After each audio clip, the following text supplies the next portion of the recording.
ప్రియమైన దేవుని కూడా ప్రభు యొక్క రాకడికి సిద్ధంగా ఉన్నాను. మీకు ఒక మాట చెప్తానని నేను శుక్రవారం చెప్పాను. భారతదేశానికి స్వాతంత్రం వచ్చిన తర్వాత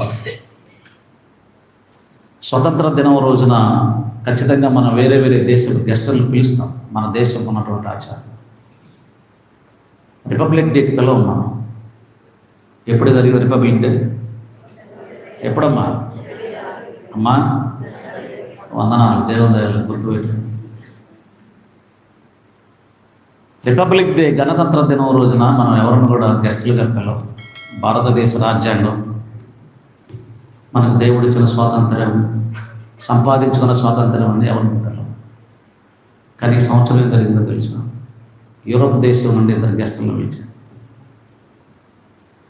యూరోప్ దేశానికి మనకి ఎప్పుడు అంత పెద్ద లింకులు లేవు. కారణం ఏంటో తెలుసా? మన భారతదేశం యూరోప్ దేశంతో చేతులు కలవబోతుంది. యూరోప్ దేశం టెక్నాలజీలో ఈరోజు నంబర్ 1. వాళ్ళు ఆల్రెడీ చిప్పులు, సెల్ ఫోన్లు వేసుకుంటాం, ఆ చిప్పులు లాంటి ఆల్రెడీ చేతుల్లో పెట్టుకున్నారు. వాళ్ళు ఇట్లా మామూలుగా వెళ్ళిపోతారు, బ్యాగులు గిగ్గులు ఏం తీసుకెళ్ళి. హోటల్కి వెళ్ళాలంటే ఎటు చూపిగానే తలుపులు వేసుకుంటాయి. తిన్న తర్వాత బిల్లు కట్టాలంటే ఎటు చూపిగానే ఏమవుతుంది? అయ్యా నువ్వు వెళ్ళిపో.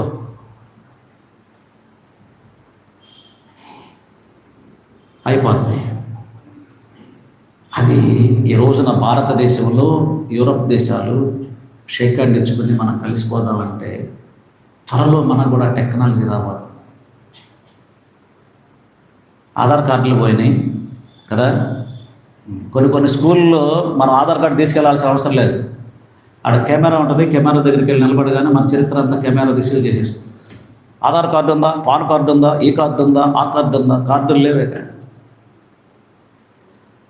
ఎంత డెవలప్ అయిందంటే దేశం 1600 కిలోమీటర్ల దూరంలో ఉండి మన ఒక అమ్మాయికి కిడ్నీ ఆపరేషన్ చేశాడు డాక్టర్ గారు లేకుండా. అబ్బా ఎంత హాయిగా ఉంది ఇది అని అనుకుంటాం. 666 ముద్ర కూడా హాయిగా ఉండటానికే వచ్చింది. అదేమి కఠినంగా రాదు, దెయ్యంలాగా రాదు, నీకు ఇష్టమైన దానికే వచ్చింది. ఇది లేకపోతే ఎట్ట మనకి ఏమంటారు? ఆధార్ కార్డు లేకపోతే ఎట్ట మనకి? ఆధార్ కార్డు కావాల్సిందిగా ఏమ్మా, ఆధార్ కార్డు కావాల్సిందే. అట్లా మనుషులను ఇంట్రెస్ట్గా అవసరతలో ఉన్నట్టు ఈ నంబర్ రాబోతుంది. మనలో ఎవరు అంటున్నారు యూరోపియన్ అంటే యూరో కరెన్సీ అనేది రాబోతుంది. బ్రిక్స్ అని కొన్ని 10 దేశాలు కలిసి ఇప్పుడు అమెరికా దేశంలో ఉన్న డాలర్ను పడగొట్టబోతుంది. ఎందుకంటే అమెరికా వాడు క్రిస్టియన్ కంట్రీ కదా, తలగరేస్తున్నాడు, అటు సంగతి తేలుద్దామని 10 దేశాలు కలిసి డాలర్ను పడగొట్టి యూరో కరెన్సీ అని ఒక కరెన్సీని పెట్టి ఆ డబ్బుల్ని పేపర్ లేకుండా ఏమి లేకుండా క్యాష్లెస్ కంట్రీ అని ఇప్పుడు అన్ని దీంట్లోనే ఒక చిప్పర్మ అమర్చుకుంటే చాలు, ఎక్కడ కానీ ఎక్కడో దానికి పునాదులు వేస్తుంది మన దేశం.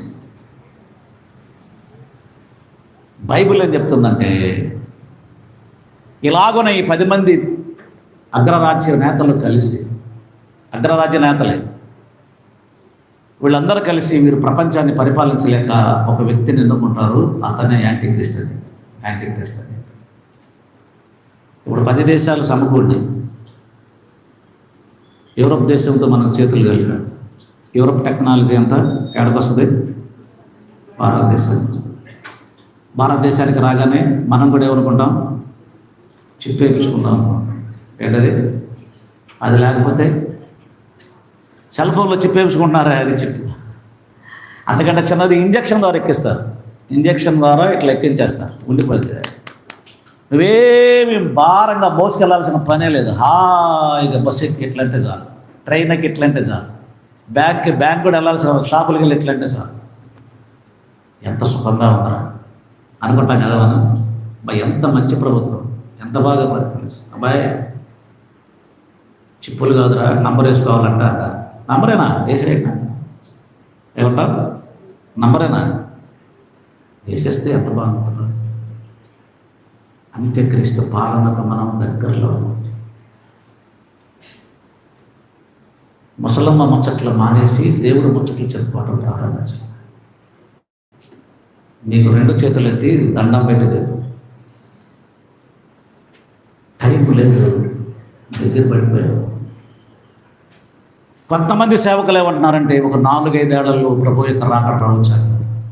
పెద్ద పెద్దవారు ప్రార్థన చేసేటటువంటి ప్రార్థన లేదు. ఈ మాట చేస్తే కొంతమంది ఏమంటారంటే తండ్రికి తెలిసి కానీ ఎవరికి తెలిసి వీళ్ళందరూ తెలుసా అంటారు. వాళ్ళు కూడా పర్టికులర్గా ఈ డేట్లో వచ్చింది, ఈ సంవత్సరంలో వచ్చింది అని చెప్పట్లేదు. ప్రభు యొక్క రాకడకు మనం సమీపంగా ఉన్నాం. దేశాలు సమకూడుతున్నాయి. ప్రపంచంలో మనుషులందరూ కూడా ఏకతాటికి రాలేకపోతున్నారు. నెబుకద్నెజరుకు వచ్చినటువంటి కళలు ఇనుము మట్టి కలవనటువంటి పాదాల పరిస్థితుల్లో ప్రపంచాలు ఉన్నాయి ఈరోజు.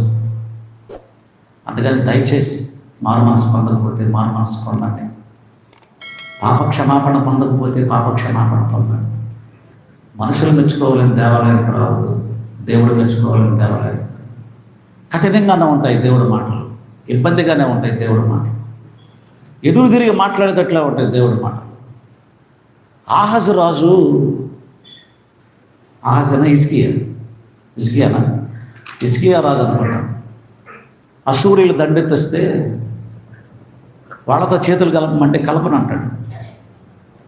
వాళ్ళందరూ వరుసనే అందరినీ జయించుకుంటూ వస్తున్నారు రాజా, మనం కూడా ఆయనకు చేతులు కలగకపోతే మన పని అయిపోయిందంటే ఆ రాజుగారు ఏమన్నాడు తెలుసా? జీవమగల దేవుడిని విడిచిపెట్టి మన శత్రువులతో మనం చేతులు కలుపుతామా అనగానే పక్కన ఉన్నవాడు అన్నాడు, చిన్నపిల్లలను చంపేస్తున్నారు, ఆడపిల్లలను చంపేస్తున్నారు, ఎవరిని పడితే వాళ్ళని చంపేస్తున్నారు అంటే ఒకవేళ ఇది దేవుని చిత్తమేమో అన్నాడు. నేను ఏ రాజుకు మొక్కను, ఏ రాజును నేను వెళ్ళి నాకు సహాయం చేయమను?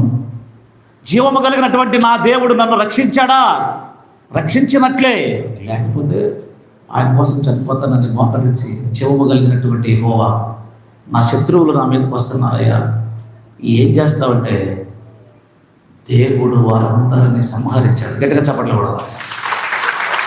జయించటానికి సామర్థ్యము లేనటువంటి యోధా రాజుకు దేవుడే యుద్ధం చేసి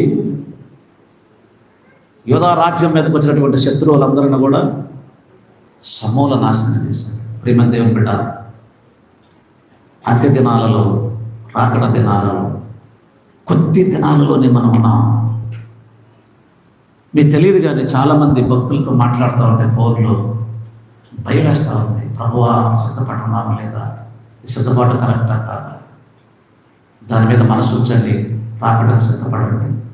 అపోస్తలుడైన పౌలు వలె ప్రభు పని చేయండి. 5 తలాంతులు ఇచ్చినటువంటి వాని వలె ప్రభు పని చేద్దాం. ఇర్మియా భక్తుని వలె ధైర్యంగా దేవుని యొక్క స్వార్థం ప్రకటిద్దాం. దేవుడి మాటలు దీవించి ఆశీర్వదించుకుందాం. సమస్త జ్ఞానమునకు మించిన దేవుని సమాధానం యేసుక్రీస్తు వలన మీ హృదయములకు తలపులకు కావలి.